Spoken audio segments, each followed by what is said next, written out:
à toutes, bonjour à tous et bienvenue dans l'école du futur. Au programme aujourd'hui, il décrypte la philosophie depuis 2013 sur YouTube. Cyrus North s'est vite imposé comme la boussole de réflexion de ses presque 700 000 abonnés et c'est notre influenceur du jour. Amélia Mattar a forcément une idée derrière la tech et aujourd'hui on va se demander si enfant, écran, c'est bien ou c'est pas bien. Mais oui, les enfants et les écrans, c'est bien ou c'est pas bien ? Réponse dans quelques minutes avec toi évidemment. Elles sont chic et choc, communiquent de plateaux télé en réseaux sociaux comme des pros et sont des entrepreneuses et docteurs en sciences respectées dans leur secteur. Ce sont les nouvelles influenceuses, oui, mais de l'intelligence artificielle. Pourquoi faut-il des rôles modèles féminins dans la tech? Et puis surtout, est-ce qu'elles pensent incarner cette mission? Pour en parler avec nous aujourd'hui, nos deux rôles modèles, évidemment Aurélie Jon, docteur en sciences et entrepreneur. Vous êtes l'autrice de L'autre côté de la machine et les algorithmes font-ils la loi, de best-seller aux éditions de l'Observatoire. Bonjour à vous. Bonjour. Et puis Deepti Chander. Deepti, vous êtes également docteur en intelligence artificielle et fondatrice d'Emma.org. Bonjour. Et on y revient dans un instant. Mais d'abord focus évidemment.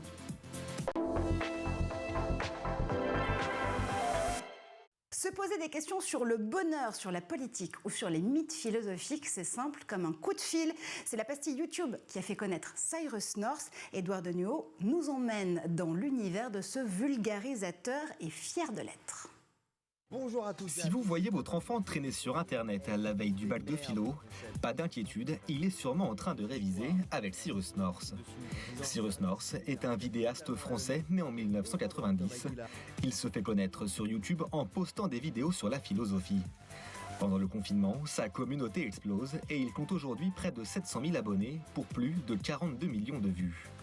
Combien de temps j'ai avant de devoir arroser mes plantes? Combien de temps j'ai avant de devoir sortir du métro? Combien de temps j'ai avant la date de péremption de ces yaourts pour le manger? Combien de temps je vais pouvoir faire de vidéos avant que l'internet ne s'intéresse à quelqu'un d'autre? Combien de temps j'ai avant de pouvoir faire des enfants? Combien de temps va encore durer cette relation, cette amitié, cet amour? Et surtout, combien de temps j'ai avant de mourir? Cette question de la temporalité, elle est omniprésente dans tout ce que je fais. Considéré aujourd'hui comme étant l'un des youtubeurs les plus connus en France, son parcours n'a pourtant pas toujours été aussi simple. Passionné par la philosophie, il se lance d'abord dans des études en école de commerce. Et c'est durant son année de césure qu'il décide de tout plaquer pour se consacrer pleinement à la philosophie. Il commence par lancer sa chaîne YouTube en 2013 qu'il appelle Coup de fil. Dans ses vidéos d'environ 5 minutes, il décrypte des grands concepts philosophiques en y ajoutant quelques blagues pour apporter du dynamisme. Il explique la philo en utilisant des mots simples et en développant ses propos avec des exemples de la vie quotidienne. Comme pour Nota Bene et d'autres youtubeurs, ce qui fait la force de Cyrus, c'est son côté ludique et sa vulgarisation de l'information, qui la rend tout de suite plus accessible et plus intéressante.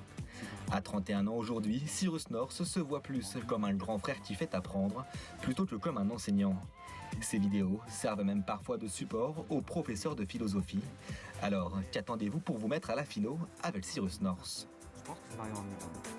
Et ces vulgarisateurs justement des sciences, quelles qu'elles soient, on a envie de les suivre. C'est important justement, Aurélie Jon, d'avoir des influenceurs, des influenceuses comme Cyrus North ou d'autres youtubeurs et youtubeuses qui permettent aussi de dédramatiser, de démocratiser quelque part les sciences dont ils sont experts et expertes. Oui, absolument, Marjorie. En fait, la vulgarisation scientifique a toujours existé dans l'histoire de l'humanité, de la part des scientifiques eux-mêmes et des ingénieurs aujourd'hui. Et c'est important, en fait, que ça continue.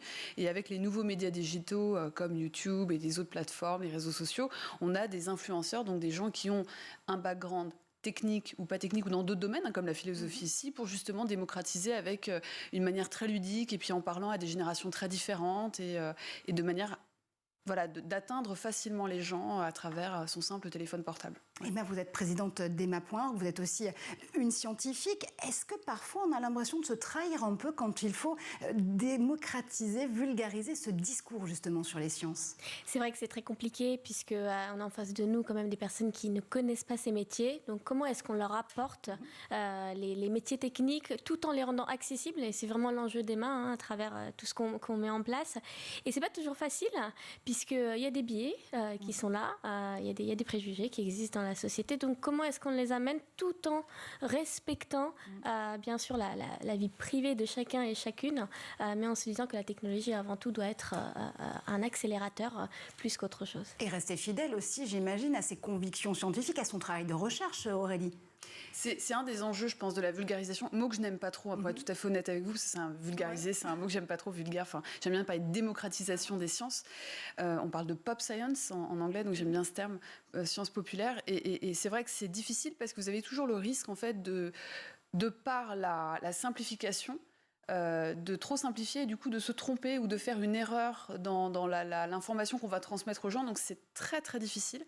Et en cela, moi c'est mon petit secret, j'utilise l'art de la narration, du storytelling, pour arriver à emmener les gens en leur prenant un exemple de leur quotidien, pour les amener progressivement vers une notion complexe et sans qu'ils s'en rendent compte en fait. Ouvrir le champ des possibles pour les filles en sciences, vous le voyez, c'est la mission de nos deux invités aujourd'hui, rencontre avec nos rôles modèles. Ada Lovelace, Hedy Lamarr, Catherine Johnson, on vous présente ici souvent dans l'école des futurs ces femmes, ces portraits de femmes qui ont révolutionné les sciences et les technologies. Aujourd'hui, on a de la chance parce qu'on a deux innovatrices en plateau avec nous. Aurélie Jean, vous êtes donc docteur en sciences, entrepreneur, autrice de 2 best-sellers, dont le premier vient juste de paraître en livre de poche. Inspirer les jeunes filles, ça faisait partie de vos rêves de numéricienne? Alors pas du tout, pour être tout à fait honnête, c'est un peu venu par hasard, puisqu'en fait j'étais à l'époque au MIT, c'était en 2014 je crois, 2014-2015, et j'essayais d'attirer les étudiants du MIT à venir dans notre équipe de recherche pour leur apprendre à coder et qu'elles puissent m'aider en fait en écrivant des petits scripts, des petits codes informatiques pour m'aider à traiter de la data. Et en fait, à un moment, elles sont venues, elles venaient de plus en plus, et je leur ai demandé tout bêtement, mais pourquoi vous n'avez pas appris avant à coder quoi? Et elles m'ont dit parce qu'on ne t'avait pas vu. Et cette phrase, en fait, a été pour moi un déclencheur en me disant « Ok, donc si je comprends bien, il faut que je me montre, il faut que je parle, il faut que je leur pose des questions, que je les interroge, et pour déclencher en tout cas une curiosité qui va peut-être les amener après vers l'apprentissage. Et c'est ce que fait Dipti, c'est ce que font plein de femmes, et c'est hyper important. » Dipti, justement, vos inspirations à vous, vos rôles modèles à vous, ce sont lesquels? Vous aviez justement des figures comme ça d'inspiration? Alors, oui et non. Je dirais, on voyait souvent à l'époque, alors je dis à l'époque, c'est pas très longtemps, je suis pas si vieille que ça. Mais non, quand même, je voulais vous dire, dites donc. Mais c'était vraiment des garçons, des hommes qui étaient à la tête des entreprises tech, des grandes entreprises GAFA notamment, et on les voyait plus souvent à la télé.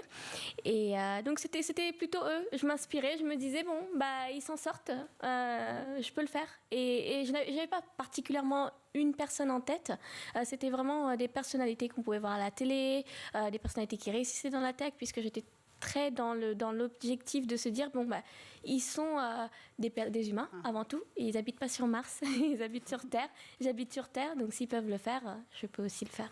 Ce qui veut dire qu'il y a un moment où il faut aussi se construire ses propres sources d'inspiration, et si elles n'existent pas par ailleurs, dans les médias, sur les réseaux sociaux, autant en devenir une soi-même. C'est ça, Dipti? Oui, Aurélie l'a dit tout à l'heure. C'est vrai que moi, je n'étais pas partie pour être une source d'inspiration. Pour la petite histoire, c'est assez marrant. J'étais à Epitech en train de faire mes études d'informatique. Et j'ai les équipes de communication qui me disent, on cherche une fille pour présenter le métier de développeuse. Et t'inquiète pas, c'est pour quelques collégiens et lycéens. Donc je me suis dit, ça va, facile, je devrais m'en sortir.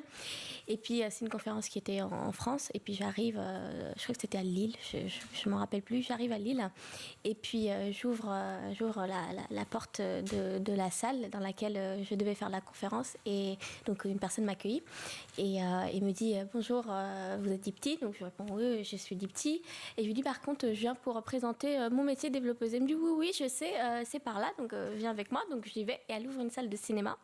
Donc c'est là où la première fois je suis arrivée en face de 3000 personnes, quand on n'a jamais fait de conférence. C'est un baptême du feu. Voilà, c'était un baptême du feu, et voilà, je suis là. Absolument, vous êtes là aussi avec nous aujourd'hui en plateau. On a parlé très rapidement de vos parcours Epitech, donc pour vous Dipti, un double cursus pour vous Aurélie, en France et aux États-Unis notamment avec le MIT. Vous qui avez vu les deux systèmes, les avez observés, est-ce que c'est plus simple à l'étranger ou c'est un poncif?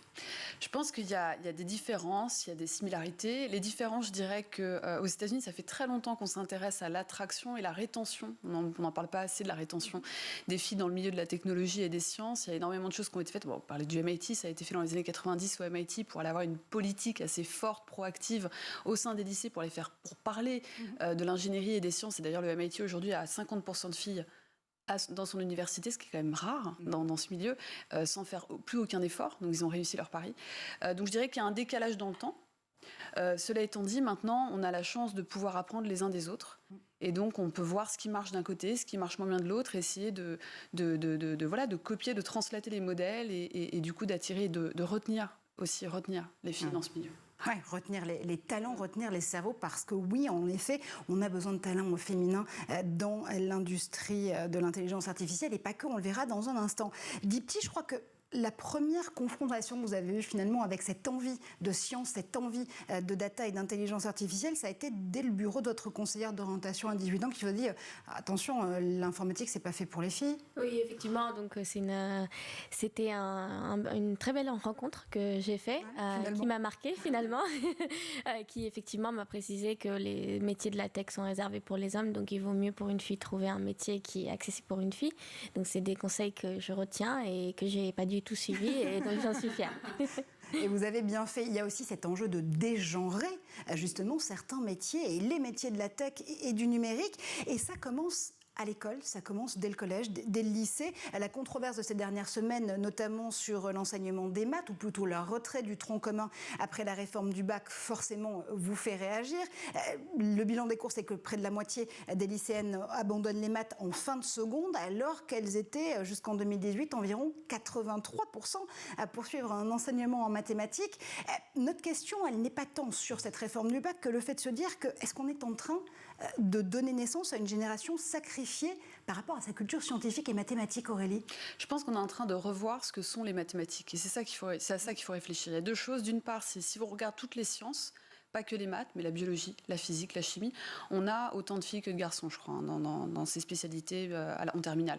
Si on se focalise que sur les maths, il faut comparer avec ce qu'on avait avant, à savoir dans les matières littéraires, où en fait, quand on faisait une terminale littéraire, on avait peu de maths, et les maths qu'on voyait étaient vraiment très, très simples. Là, je pense qu'on a une opportunité de revaloriser les maths. C'est pas parfait.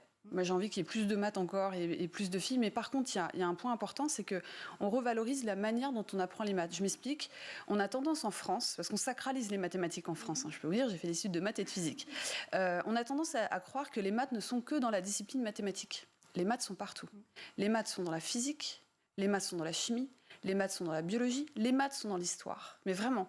Et en fait, je pense qu'il faut voir beaucoup plus large et ouvrir le débat en disant comment on peut introduire de la science analytique mathématique dans toutes ces autres disciplines. Et je peux vous l'assurer. Je veux dire, je pense, moi j'ai des filleuls en fait qui sont dans une école aux États-Unis qu'on appelle les STEM schools, qui sont des écoles publiques qui vont intégrer en fait la méthode scientifique dans toutes les disciplines, dans l'histoire, dans la physique. Évidemment, la physique c'est des maths. Et donc, il faut plutôt réfléchir à essayer de désacraliser les mathématiques et de se dire les mathématiques on peut les apprendre dans plein de domaines. La physique par exemple, c'est que des maths. Voilà. Pas que, je ne devrais pas dire ça, les physiciens vont me taper dessus. Mais vous voyez ce que je veux dire. Donc il faut aussi revaloriser les mathématiques. Donc je pense qu'on est dans une génération qui va revoir quelque part ce que sont les mathématiques et comment on peut les apprendre. Et donc ça pose beaucoup de questions, beaucoup de défis et on peut potentiellement faire des erreurs sur le chemin. Ouais. Amélia, je te vois justement acquiescer au propos d'Aurélie. C'est important parce que le travail que tu fais avec Coloris, que tu as cofondé, c'est aussi d'apprendre cette logique au quai du code, mais aussi des maths de façon différente et dès 3 ans. Oui, Aurélie l'a bien dit, effectivement, les mathématiques sont partout et les mathématiques sont aussi effectivement dans la programmation. Et nous, ce qu'on propose, c'est que les enfants puissent manipuler les concepts de la programmation loin de l'écran, parce que ces concepts sont indépendants de l'écran. Et via cette manipulation, effectivement, c'est quelque part une initiation aux maths dès le plus jeune âge. Alors, est-ce qu'il y a aussi dans cette question des maths et des filles au lycée une part d'autocensure, peut-être de certaines lycéennes qui se disent « Ok, les maths, c'est pas pour moi » ou un manque d'attrait pour la matière de la façon, justement, dont elle est enseignée. On revient à ce que nous disait Aurélie tout à l'heure. Comment est-ce que se réapproprier le discours mathématique? Comment le rendre plus attractif, Dipti? Oui, je pense qu'il y a deux choses. Aujourd'hui, comme on enseigne les maths, malheureusement, ça n'intéresse pas tous les collégiens ou tous les lycéens. Donc il y a ce volet sur lequel il faut vraiment travailler. Pour moi, j'ai toujours été nulle en maths. Voilà, je tiens Comment ça? Je tiens à le dire. Je suis ingénieure, mais j'ai été nulle en maths à l'école. Et d'ailleurs, il y a un article qui est sorti récemment sur les maths me concernant. Donc où voilà, vous verrez mes notes en maths qui ont été citées dans cet article. Tout ça pour dire que pour moi, je pense qu'à la fois, il faut encourager les élèves à découvrir les maths parce qu'avant tout, les maths, c'est de la logique. C'est la logique qu'on va retrouver dans le dev, dans le développement informatique. Et donc, même si j'ai pas été forte en maths, je recommande ça parce que j'aurais voulu qu'on m'enseigne les maths autrement, avec des exemples de la vie concrète, je pense, ou avec des exemples qui me parlent plus que simplement des cours ou des livres dans lesquels je suis des exercices. Je pense que ça a fait que je n'aimais pas les maths. Et à la fois, je pense que développer les maths, développer les compétences mathématiques, développe un certain nombre de logiques qu'on va retrouver dans le développement du code en tant que tel. Et nous, on se retrouve en face de beaucoup de jeunes filles qui nous remontent la même chose. On a envie de coder, mais on n'est pas fort en maths. On n'est pas forte en maths. Comment on fait? Alors, nous, on leur explique que finalement, coder, c'est pas des maths. Coder, c'est avant tout une logique que tu vas retrouver dans les maths. Donc, essaye de coder, tu vas voir que tu vas retrouver finalement des affinités avec les mathématiques. Donc, il y a vraiment ces préjugés, ces biais aussi qui sont à casser aujourd'hui. Oui, il n'y a pas de fatalité. On peut devenir deputy gender sans avoir été très fort en maths dans sa carrière, mais encore faut-il avoir cette logique et avoir envie de jouer justement avec la logique mathématique. Comment est-ce qu'on aide justement ces collégiennes, ces lycéennes, ces étudiantes à oser déjà, à se dire que oui, les capacités scientifiques, elles les ont forcément, Aurélie? Je pense qu'il y a plusieurs choses. Déjà, leur montrer qu'elles sont aussi bonnes en maths dans les notes au collège, en primaire que les garçons, c'est un fait, c'est des statistiques. Après, il y a leur montrer ce qu'on peut faire avec les maths. Et Dipti a raison, c'est-à-dire que moi, quand je parle aux étudiantes, aux lycéennes, je leur dis pas ce que je fais en mathématiques, je leur dis ce que je résous avec les mathématiques. Et ça les excite, en fait. Ça leur plaît parce qu'elles voient une finalité. C'est pour ça que j'aime beaucoup cette idée d'aller enseigner les maths à travers des matières, ça se fait déjà, la physique, la chimie, la biologie, la géographie. Sauf qu'en fait, on ne le conceptualise pas ainsi, on ne l'explique pas ainsi. Si on l'expliquait aux étudiantes ainsi, elles comprendraient, non, en fait, je suis bonne en maths vu que j'arrive à résoudre des problèmes. Donc... Et puis, il y a aussi parler aux parents. On n'en parle pas assez, moi, je parle aux parents. Parce que les parents, des amis aussi, je n'hésiterai pas, ont parfois, c'est normal, on a des biais, des préjugés, dus à notre histoire, dus à nos propres expériences. Moi, je vois tellement de mamans qui, parce qu'elles ont été traumatisées par les mathématiques dans leur enfance, retransmettent ça sur leur fille ou disent non mais c'est pas grave, elle est pas bonne en maths, alors qu'en fait elle est bonne. Voilà, donc c'est pas mal de choses, c'est un problème multi-échelle, on va dire. Il y a un triptyque, on le voit tout à l'heure avec l'exemple de votre conseillère d'orientation, on ne va pas l'accabler, Dipti, mais que ce soit de la part des conseillers ou conseillères d'orientation, des profs, des parents et de soi-même en tant qu'élève, il faut réussir justement à se dire que si l'univers des possibles nous est ouvert. Justement, est-ce qu'il y a des tabous quand on est une femme en sciences? Est-ce qu'on peut parler de tout? Est-ce qu'on peut parler salaire? Est-ce qu'on peut parler carrière? Est-ce qu'on peut parler d'ambition? C'est des gros mots, ça, Aurélie? Moi, je pense que c'est pas propre aux sciences, et je dirais que c'est peut-être plus simple en sciences. Je pense de parler argent, parce qu'on manipule des chiffres, donc forcément, c'est facile. Mais non, mais vraiment sérieusement, moi, je pense que c'est propre à notre culture. Le fait de ne pas parler d'argent, le fait de ne pas parler d'ambition, tous les gens le disent, mais c'est vrai, je veux dire, une femme qui est ambitieuse, on va dire qu'elle est opportuniste, alors qu'un homme va être ambitieux, courageux. Donc je pense qu'il y a des énormes clichés contre lesquels il faut combattre. L'argent, moi, je parle d'argent très facilement, vraiment. Et je dis souvent aux femmes, vous savez, pour savoir, en fait, pour arriver à négocier un salaire, il faut savoir ce que vous valez. Et souvent, les femmes ne savez pas, en fait, combien. Et aujourd'hui, vous savez quoi? Demandez à vos amis hommes combien ils touchent. Moi, je le fais. Ça choque au début, mais du coup, je sais comment me situer, du coup, je sais quoi demander.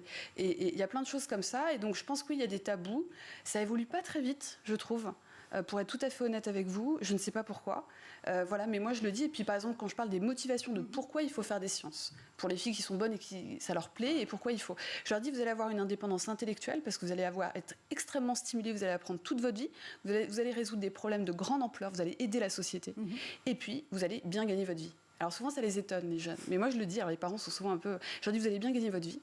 Et l'indépendance financière, c'est fondamental, en fait, aujourd'hui. Ne serait-ce que pour, ne serait-ce que pour aider les autres, s'occuper des membres de sa famille et pouvoir vivre correctement. Absolument. Je parlais d'ambition aussi, Dipti, parce que... Est-ce que, là aussi, c'est un gros mot, de se dire que, tiens, pourquoi pas, moi, un jour...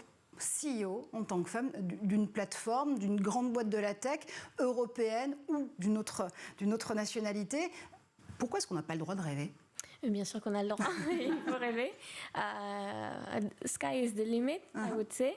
Et je pense que, et Aurélie l'a dit, mais il est important aussi d'expliquer à ces jeunes filles comment est-ce que mon métier permet de sauver des vies. Un exemple qui revient souvent, c'est je vais faire médecin. On connaît tous cette histoire, je vais devenir docteur. Pourquoi docteur? Puisque le métier est accessible et compréhensible. On est déjà allé chez le docteur tous au moins une fois dans notre vie, on sait ce que le médecin fait, mais on ne sait pas ce que le développeur fait.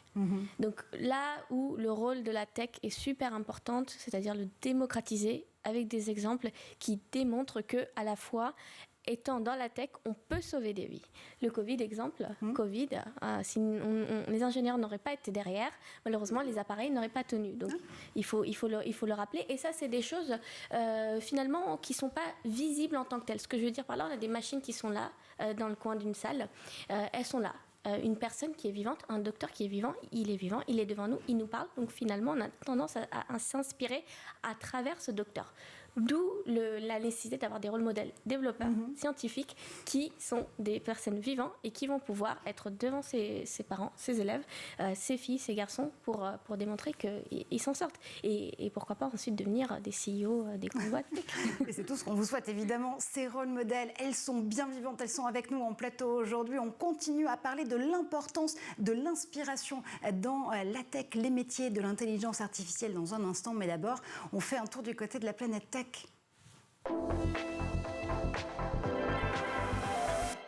Et tout de suite, c'est le Zap avec Cheryl Jessica Isengel.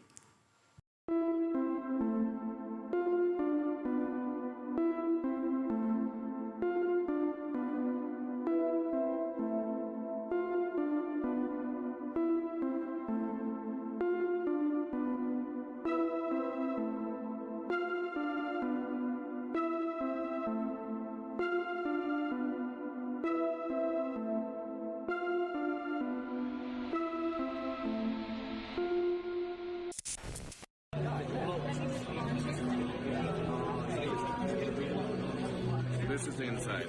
Yes, sir. These are all various components. If we want to learn more about the memory, we can do so. It's a 1.5 terabytes. So we can move around. Here's an example of gravitational fields. The moon is orbiting the Earth using our physics editor. It's all user-generated. And I feel like it's such a great way to, from an educational... It's my life, it's now or never. 3, okay, start. I swear if you mess up now. I'm gonna try. Backwards. That's why he's going backwards. So cool.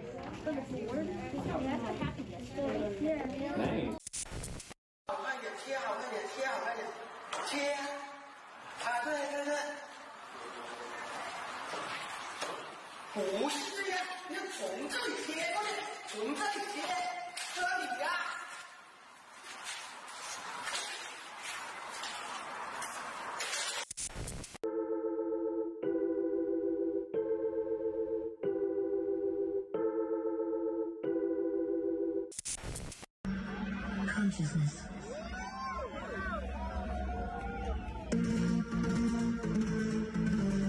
Sentience, internal, external, or virtual existence.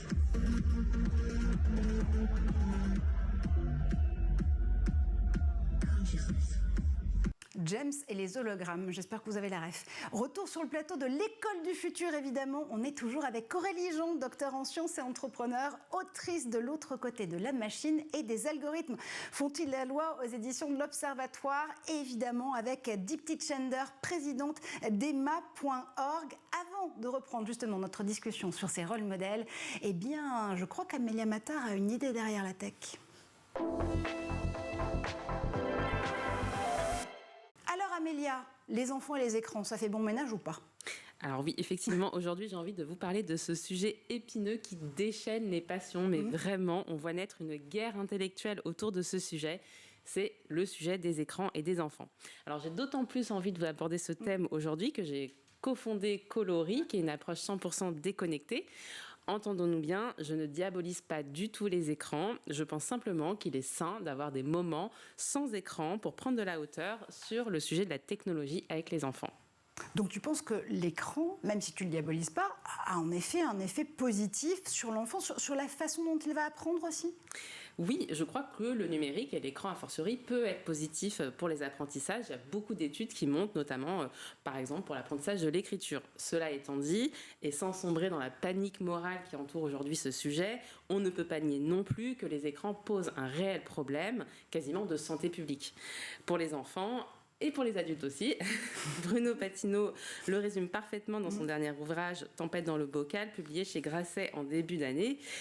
Il dit, je le cite, « Un rapport de l'université de Stanford datant de août 2021 mentionne que l'humanité produit chaque année 1200 exabytes de données. » Alors, cela ne veut pas dire grand-chose, c'est ce n'est qu'il faudrait, attendre, accrochez-vous bien, plus de 80 milliards d'iPhone 5S 16 Go pour les stocker, qui mis bout à bout ferait 100 fois le tour de la Terre. Je ne sais pas si ça ferait très plaisir à Tim Cook, quoique 80 milliards d'iPhone, il doit se dire oui, tiens, pourquoi pas.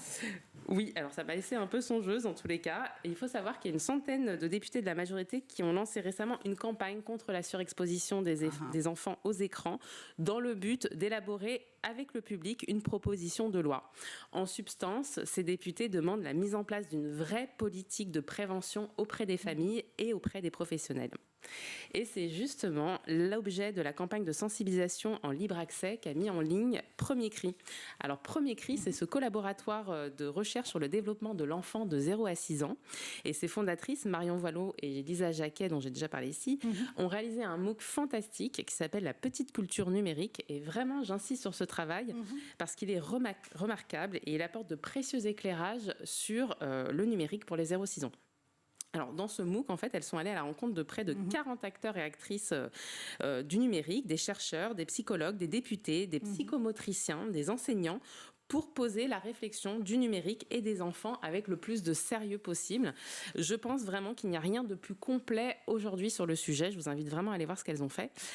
Près de 5000 professionnels de la petite enfance, dont c'est un vrai succès, ont déjà suivi leur MOOC, qui est encore disponible sur leur site internet premiercri-paris.net. Donc, suite à ce MOOC, elles se sont dit qu'il fallait aller encore plus loin et elles ont lancé une campagne de sensibilisation en téléchargement libre pour accompagner les professionnels et les parents dans l'usage du numérique avec les enfants. Il faut absolument que cette campagne soit le plus largement diffusée car elle est pleine de bon sens et elle offre enfin un cadre bienveillant, efficace de consommation du numérique pour les enfants. On en a vraiment besoin. Alors, qu'est-ce qu'on voit sur cette campagne ? Vous allez trouver plusieurs affiches, comme par exemple, face aux écrans, j'accompagne mon enfant, surtout avant 3 ans. Oui, effectivement. Autre conseil d'importance, partageons des moments avec nos enfants, même autour d'un écran. Privilégions les usages interactifs aux usages passifs. Regardons nos enfants plutôt que nos écrans. Justement, pas l'inverse. Voilà, ça me permet de bien souligner ce conseil de grande importance. Et dernier conseil parmi beaucoup d'autres, éduquons les tout petits à la culture numérique pour lutter contre la fracture numérique. Évidemment, ça me parle tout particulièrement. Alors, ce qui ressort de cette campagne, c'est donc vraiment l'importance d'être ensemble face aux écrans, de partager des moments, de cultiver sa culture générale autour du sujet et de s'interroger sur ce qui est proposé à l'enfant. Alors, je remets le lien pour que vous puissiez télécharger cette campagne et vous l'approprier en tant que parent et en tant que professionnel. Et pour finir sur ce sujet, je voudrais citer Serge Tisseron, qui est notamment connu sur ses travaux pour les écrans et les enfants. Toujours citer Serge Tisseron. Vraiment. Non, mais vraiment. Voilà, et qui compare souvent les écrans à l'alimentation. Je dirais même qu'on pourrait aller plus loin et qu'on pourrait considérer l'écran comme une table. Finalement, une table en tant que telle n'est pas mauvaise et n'est pas bonne non plus. Ce qui est potentiellement mauvais, c'est ce qu'on met sur la table et le temps qu'on y passe. Si effectivement vous passez la journée à table à vous empiffrer de sucreries, ce n'est pas bon pour vous. En revanche, si vous passez un temps raisonnable à table à consommer une alimentation diversifiée, vous faites du bien. Pour finir sur cette métaphore, je dirais que le mieux pour bien manger, c'est de cuisiner ses propres plats et de limiter les additifs. Le mieux pour bien utiliser les écrans, c'est peut-être de cuisiner ses propres usages en limitant non pas les additifs évidemment, mais les addictifs. Parce que finalement, le vrai sujet sujet pour le sucre comme pour l'écran, c'est bien celui de l'addiction. Absolument, et on en parlait justement il y a quelques jours à peine en plateau ici dans l'École du Futur avec Axel Dessein pour Internet sans crainte et Carole Bien-Aimé-Besse pour l'ARCOM. Ça nous renvoie au concept de parentalité numérique, Amélia, si je comprends bien. Oui, absolument, de parentalité tout court. On sait aujourd'hui qu'être parent, c'est extrêmement compliqué. On a différentes sources d'informations et différentes injonctions parfois contradictoires. Voilà, on a vraiment le devoir en tant que parent de s'éduquer pour mieux éduquer son propre enfant. Dipti, justement, et Aurélie, quand on n'est pas parent soi-même, est-ce qu'on peut quand même avoir un rôle auprès des enfants qu'on a autour de nous, ça peut être des neveux, des nièces, des enfants d'amis, pour justement les guider aussi vers ce milieu d'écran? Aurélie? Ah oui, complètement. Enfin, moi, je suis très intrusif avec mes filleuls. Donc, oui, moi, ce que je fais avec elles, c'est que... Bon, après, elles font très attention parce qu'elles ont une maman qui fait attention à ça. Mais c'est vrai que moi, souvent, je les interroge pour savoir si elles savent ce qu'il y a derrière l'écran. Et d'ailleurs, il y en a une la petite Midi qui m'avait dit une fois, mais c'est toi, Tata, qui a inventé le code. Je fais non, mais c'est une autre femme. Donc, voilà. Absolument. Justement, cet accompagnement, il est nécessaire, quel que soit l'âge d'apprentissage de l'écran des petits? Oui, absolument. Et nous, ce qu'on fait souvent à Emma, c'est avec les jeunes qu'on a en face de nous, on leur rappelle que tout n'est pas bon sur Internet. Qu'est-ce qui est bon? Quelles sont les sources où il faut aller chercher l'information? Et surtout, les contenus qu'il ne faut pas regarder. Et ça se fait en fonction des parents aussi, puisque les parents ont un rôle à jouer, mais il faut aussi éduquer l'enfant. Et ça passe par des sessions ou des sessions d'ateliers où spécifiquement les parents sont là assis à côté des enfants et on leur dit voici les contenus qui sont accessibles de manière neutre tout à fait, et voici les contenus sur lesquels vous devez restreindre les enfants. Et comment vous faites ça? Il y a tout un tas de logiciels qui existent pour sensibiliser les enfants et pas leur laisser finalement l'accès entier à la tech et surtout à Internet en fait. Parents-enfants, on rétablit le dialogue autour des écrans. On va aussi rétablir le dialogue ici en plateau autour des métiers et des potentiels de l'intelligence artificielle. Tout de suite.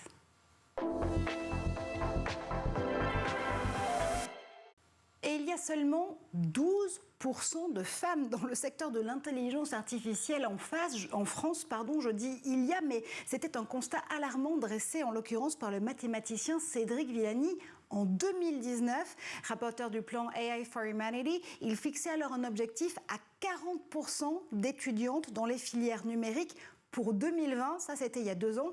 Est-ce que 2 ans plus tard, le combat est gagné, Aurélie? Ah non, pas du tout. Non, pardon, j'apporte la mauvaise nouvelle. Non, pas du tout. Et en fait, il y a 2 choses à regarder lorsqu'on regarde une évolution. C'est l'évolution dans le temps, comme vous l'avez très bien dit. Puis c'est aussi l'accélération. C'est-à-dire qu'on peut évoluer, augmenter dans le temps, mais en fait, avec une accélération donc, qui diminue, voire une décélération, ce qui veut dire en fait qu'on ne va pas assez vite. Quoi.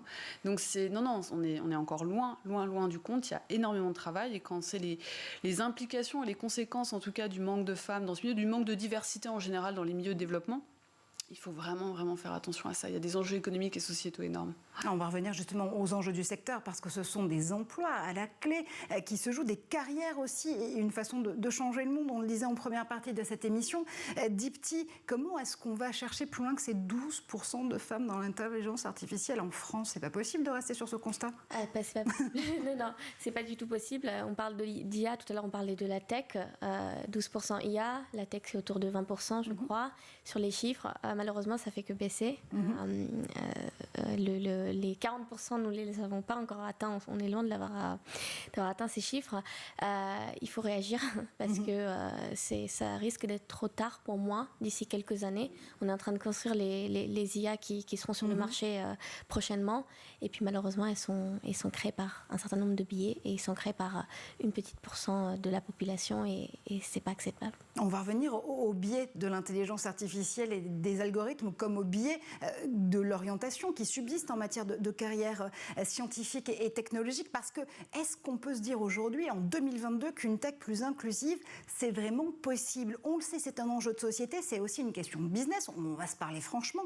36 000 postes par an ne sont pas pourvus dans le numérique selon le Syntec numérique, qui est l'organisation patronale des entreprises justement de l'écosystème.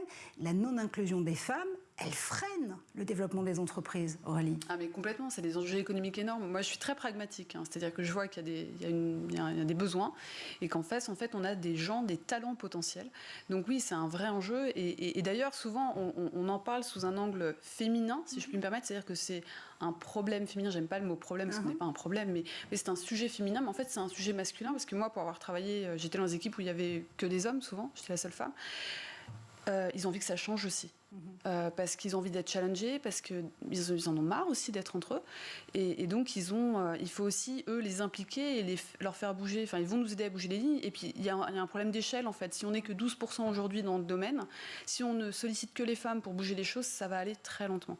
Il faut embarquer les hommes qui sont dans ce milieu, qui veulent voir les choses changer. Et du coup, ça va aller beaucoup plus vite. Encore une fois, pragmatisme. Voilà. Faire tomber les biais de genre en matière de carrière dans le numérique et dans l'intelligence artificielle, Dipti, c'est aussi accueillir plus de mixité?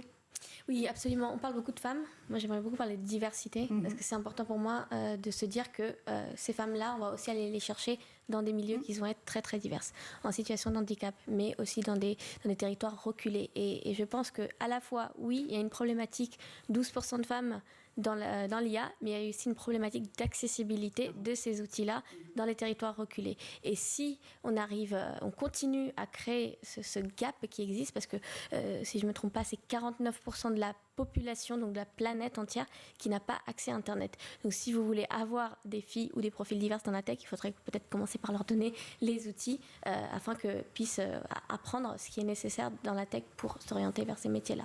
Cette fracture genrée de la tech, elle démarre justement là, au moment où on peut commencer à toucher l'outil de plus près, Amélia?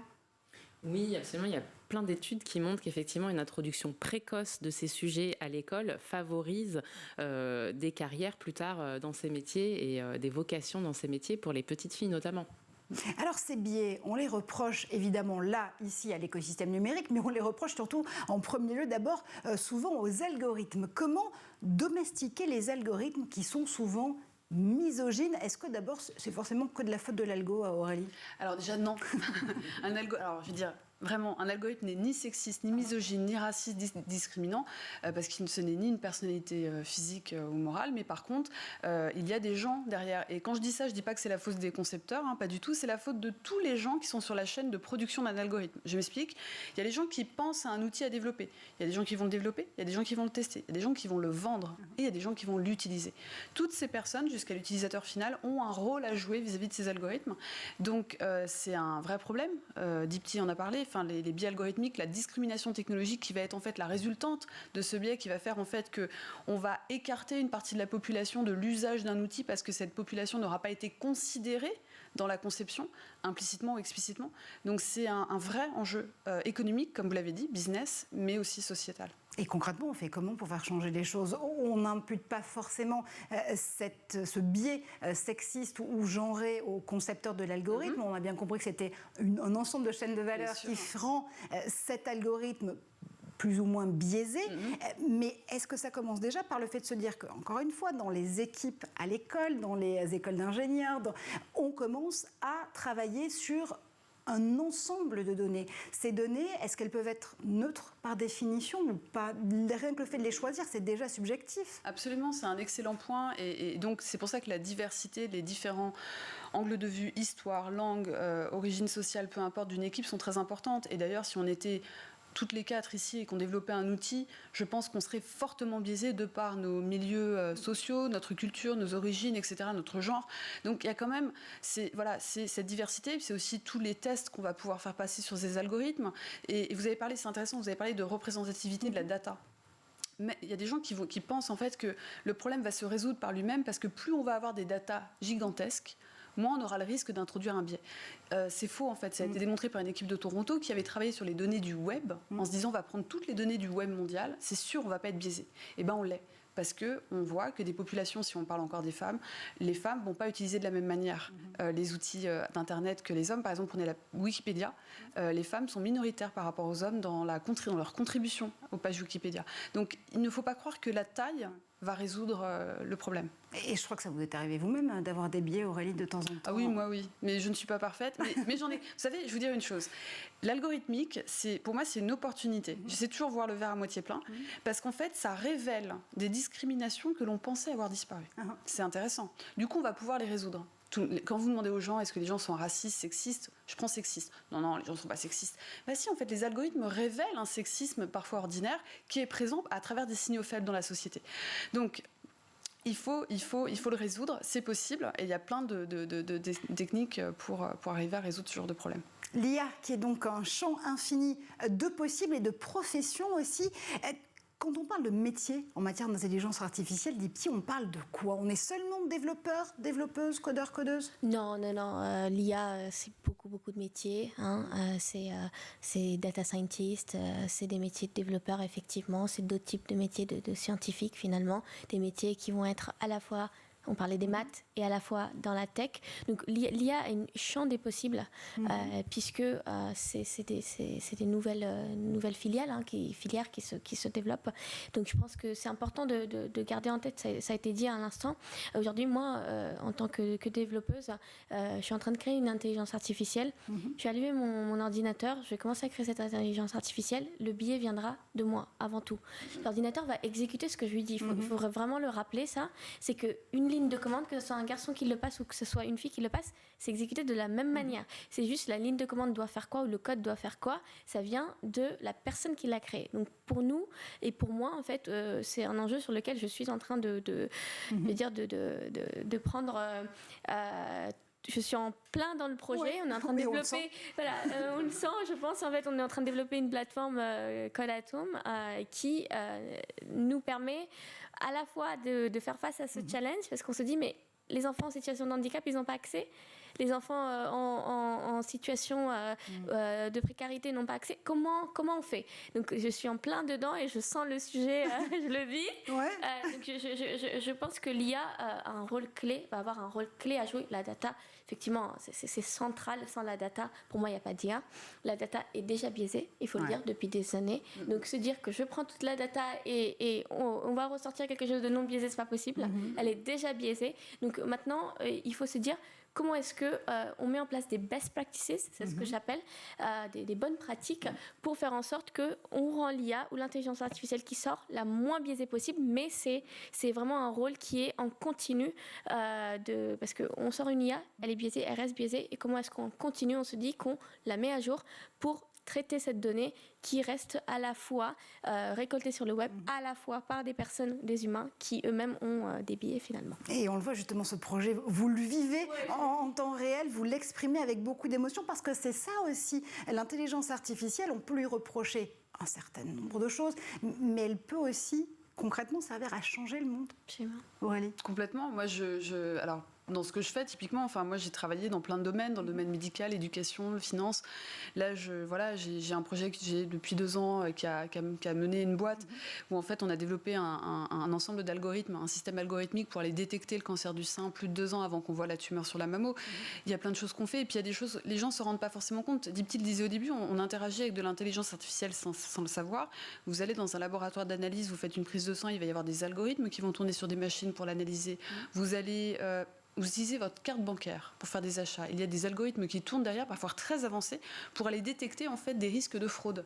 Et parfois on détecte avec une très très bonne précision. Parfois on peut anticiper. Enfin, il y a des choses quand même qui existent, qui nous permettent de faire. Donc il faut, surtout c'est important, c'est moi je suis ni dans la condamnation ni dans le fantasme. J'essaie d'avoir une explication assez objective, de donner des clés, une grille de lecture aux gens pour qu'ils puissent leur faire leur propre avis et sortir de ce prisme négatif de tous les scandales algorithmiques qu'on a vus et qui nous font croire que les algorithmes sont mauvais. Voilà. Les questions qui fâchent, il faut évidemment les mettre sur la table, mais se rendre compte aussi de la révolution absolue dans laquelle on est en train de passer, et comment embarquer ces filles, ces jeunes garçons, ces collégiens, ces lycéens, ces étudiantes pour pouvoir mener cette révolution justement toutes et tous ensemble. Si vous aviez encore juste une valeur ajoutée ou une chose à pitcher pour convaincre justement ces jeunes filles, ces écolières de rejoindre le mouvement et l'intelligence artificielle, ce serait quoi, Dipti? Alors moi je dirais surtout que la tech et l'IA sont partout et vont être partout. Et avant tout, c'est des métiers qui payent. Il faut le dire, l'argent. On ne peut pas vivre sans argent, il faut le dire. Et c'est important, donc pour les jeunes filles comme les garçons, d'aller découvrir ces métiers. Une fois que vous avez découvert ces métiers, les préjugés tombent d'elles-mêmes.